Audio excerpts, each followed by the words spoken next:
Продолжуваат конверзацијските часови по англиски јазик во локалната библиотека Гоце Делчев. Волонтерите од Мировниот корпус по четврти пат ги повикаа велешани да се пријават и со нивна помош да го усовршат англискиот јазик.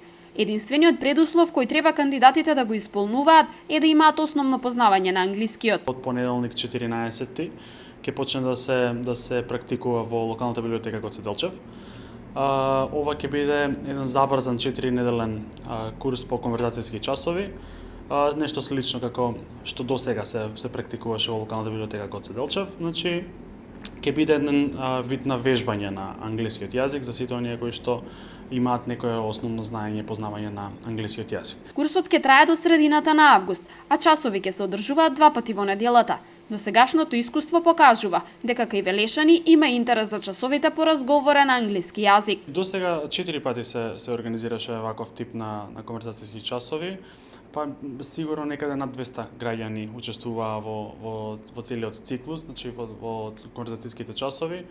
2 пати неделно е терминот кој што, освен еднаш кога имавме 3 пати неделно, кога имаше поголем број на пријавени кандидати.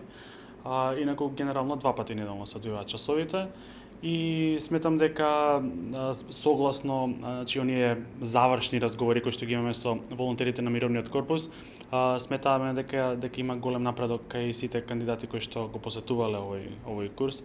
Значи има голем напредок во познавањето на англискиот јазик, особено во делот на практикувањето на самиот јазик.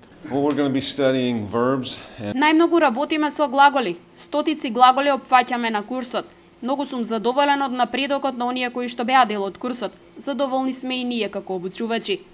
We've enjoyed teaching them. До крајот на оваа недела заинтересираните граѓани треба да се пријават во локалната библиотека. Директорот Крајчев и волонтерите од Мировниот корпус велат дека часовите се интересни, а присутните на секој од нив разработуваат најразлични теми. За време на часовите самиот модератор, односно волонтерот на Мировниот корпус им задава одредена тема.